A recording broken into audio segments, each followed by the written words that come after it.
Seguimos en el FIL TV y la información nos posiciona ahora en el Congreso de la Nación, en el Parlamento, Cámara Alta, Cámara de Senadores. El oficialismo celebró el avance, la aprobación de la ley bases, y sobre ese tema y otros más es que vamos a conversar con la próxima invitada vía Zoom. Así es, estamos en contacto con Gabriela Brouwer de Koning, diputada nacional por la UCR. Gabriela, buenas tardes, ¿nos escuchás? ¿Cómo estás? Gracias por el contacto y bueno, a partir del diálogo que vamos a mantener con la legisladora, vamos a conocer distintas reflexiones sobre el rol de la oposición, esta oposición dialoguista que fue fundamental para el avance del oficialismo con respecto a esta ley bases, una suerte de guía, de hoja de ruta para el gobierno de Javier Milei, la primera normativa sancionada a favor del Ejecutivo. Así es, y una actuación también importante del senador Martín Lustó, presidente del UCR. Gabriela, ¿nos escuchás?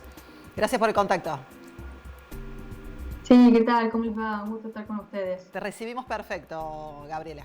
Excelente. Gabriela, para empezar, el tema que se impone por la agenda de la semana es la sesión en el Senado, donde tuvo cierto protagonismo el rol de Martín Lustó.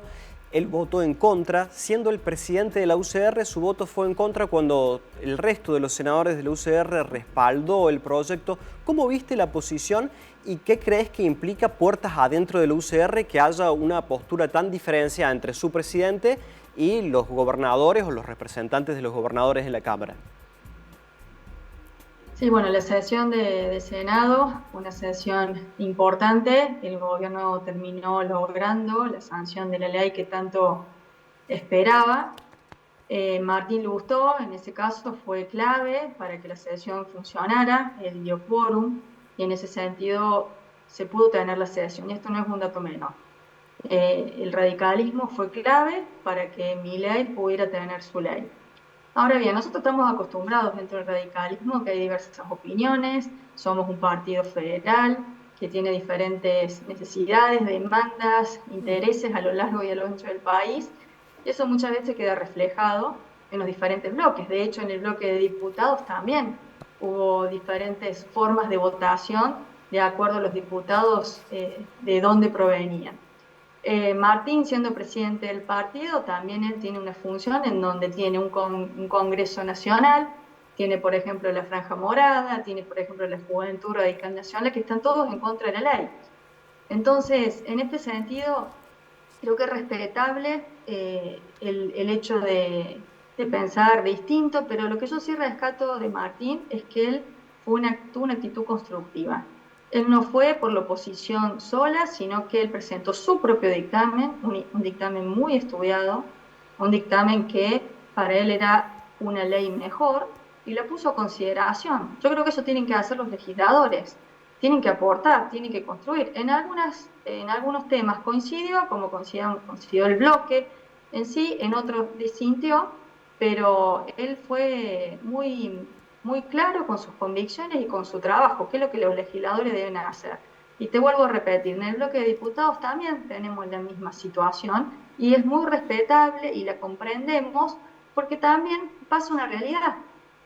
Tenemos a veces legisladores que tienen una referencia de un gobernador, tienen referencia de muchos intendentes. Entonces eso también juega a la hora de analizar cómo uno canaliza su voto. Gabriela, ¿pensás creo que en ese sentido sí, el radicalismo sigue fuerte y queremos potenciar nuestro perfil a lo largo y lo ancho del país? Gabriela, ¿se puede pensar en una alianza entre Lustó y el kirchnerismo? ¿Y cómo se puede sostener un presidente del Partido Radical con esta postura tan distinta a casi toda la Unión Cívica Radical? ¿Qué crees vos? ¿Cuál es tu mirada en ese sentido? Mira, Martín Lustó fue elegido por el Congreso partidario, fue elegido por los afiliados, tiene su legitimidad. Él tendrá que habla, conversa y es respetable su función. Podemos estar de acuerdo o no en algunas formas, en algunos criterios, pero en sí es respetable. No, como te digo, no es el único. Nosotros tenemos diferentes posiciones, hasta el mismo bloque. Si ustedes pueden ver cómo votaron los diputados en la Cámara de Diputados, valga la redundancia, la ley base, van a observar que también ha habido legisladores que se han opuesto. Hasta en su momento Banes votó en contra, en esta se abstuvo, pero también votó en contra un montón de articulados, por ejemplo.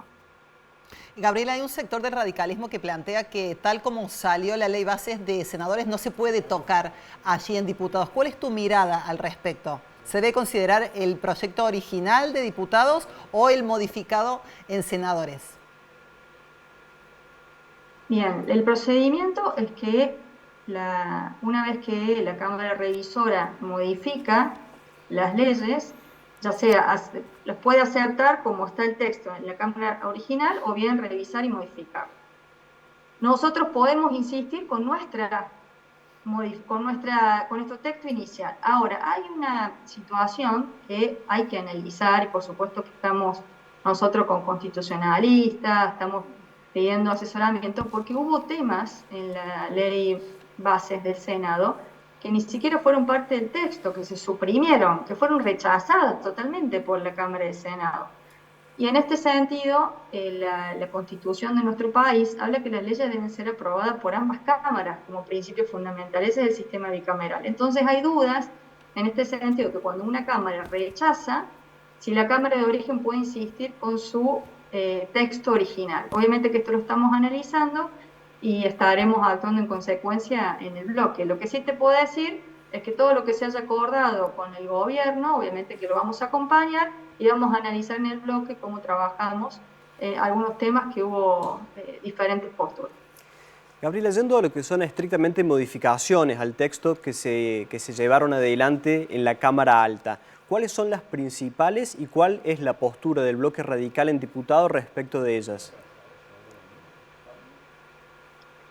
Bueno, acá hubo varios temas que se trabajaron, todo lo que es la declaración de emergencia, las facultades delegadas, la incorporación de algunos organismos que se quisieron proteger, hubo cambios en el RIGI.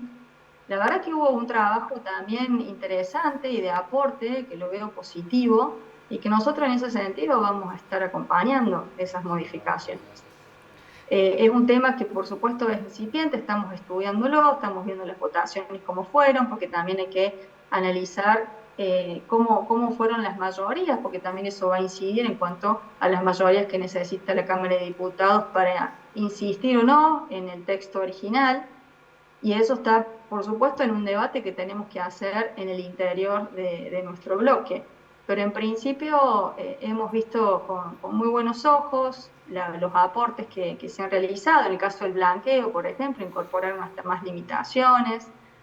Sinceramente, bueno, se ha hecho un trabajo muy profundo, tanto en la Cámara de Diputados como en el Senado. En la Cámara de Diputados llegó una ley con 600 artículos que hablaban de que para juntarse 3 personas en un espacio público tenían que pedir autorización, que hablaba de la toga de los jueces, hasta que realmente se trabajó, se profundizó, se elaboró un montón de propuestas constructivas. De hecho, el radicalismo en ese momento había aportado muchísimas ideas superadoras y se termina legislando o saliendo un proyecto de ley que ya es más razonable, con prácticamente 250, 300 artículos.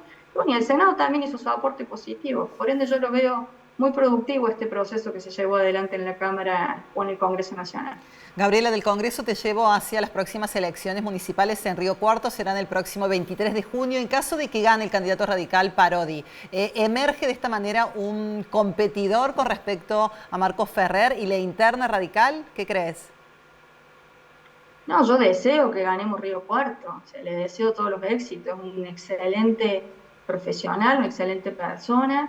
Creo que sería importante para el radicalismo gobernar esa ciudad del imperio y sería un aporte más, un dirigente más que va a aportar al radicalismo y que va a tener una gran responsabilidad, que estoy pero totalmente segura que va a estar a la altura de las circunstancias y le va a dar un plus a ese Río Cuarto. Por ende, acá no se trata de competir, acá queremos sumar y queremos que a todos los radicales en sus territorios le vaya bien. Y de ahí construimos todos para adelante, todos nos necesitamos para un radicalismo fortalecido. ¿Pero emerge o no emerge un competidor para Ferrer? Teniendo en cuenta que hoy Marcos Ferrer es el intendente de la ciudad más grande en manos del radicalismo y que si Parodi ganara en Río Cuarto, bueno, se podría desequilibrar eso en términos internos dentro de la UCR. ¿Es una alternativa razonable o no? ¿No lo ves así? ¿No lo ves como un competidor en la interna? Yo creo que todo se habla, a mí me parece que están en dos etapas distintas. Obviamente que es legítimo las intenciones que pueda tener cada uno de ellos. Yo creo que Marcos ya viene de una segunda gestión, ya viene, digamos, con una legitimidad después de un segundo mandato, está como más impuesto políticamente en todo el circuito, vino trabajando internamente. Y Parodi en Río Cuarto tiene que iniciar y tiene que empezar a gestionar. Obviamente estamos hablando con la idea de que gane. Creo que eso también tiene un tiempo él para sentarse, administrar. No es para nada fácil administrar una ciudad tan grande como Río Cuarto. Y por supuesto que va a tener intereses o intenciones legítimas, pero me parece que están en posiciones distintas y que los dos se van a necesitar. Yo creo que acá se tiene que poner de acuerdo que cada uno tiene que cumplir un rol con sus perfiles para fortalecer, como te digo, el radicalismo y lograr que podamos ser gobierno en más localidades y ser gobierno en la provincia de Córdoba. Gabriela, ¿cuál es tu opinión con respecto a la relación cercana que mantiene el senador Luis Juez con Javier Milei? Y si considerás compatible esta relación considerando el vínculo que Juez tiene con el radicalismo. Nosotros tenemos un frente en el cual está compuesto por distintos partidos y esos partidos a veces circunstancialmente pueden estar de acuerdo en ciertos temas, en otros no. No me parece mal que Juez tenga un buen vínculo, él considera o tiene un criterio que es respetable desde el radicalismo. Nosotros también hemos llevado adelante un apoyo, esto de tratar de que pueda lograrse los instrumentos legales que el gobierno pide, obviamente tratando de darle nuestro aporte constructivo, de que sea más razonable, pero a nivel provincial eso no está cambiando nuestra unión y nuestro trabajo en conjunto. De hecho, en la legislatura están muy unidos y trabajando de manera como el interbloque, trabajando fuertemente para controlar el gobierno provincial y también para aportar nuevas ideas. Gabriela, muchas gracias. Te hacemos una última pregunta cortita y nos tenemos que ir al corte ya. Recién mencionabas que Ferrer está en su segundo mandato al frente de la ciudad de Río Tercero.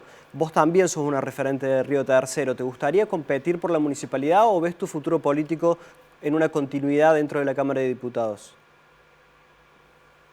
Yo soy una persona que trabajo en equipo y donde pueda ser funcional, donde pueda ser útil, allí voy a estar. Con el tema de la Intendencia de Río Tercero, quien está en política generalmente le gustaría que sus ciudadanos elijan en algún rol, pero sinceramente no es un objetivo que me desvela. Yo estoy trabajando ahora para los argentinos dentro de un partido político y por supuesto que me encantaría que mi partido sea el que pueda seguir gobernando muchas localidades y deseo gobernar Córdoba y tratar de tener un presidente radical.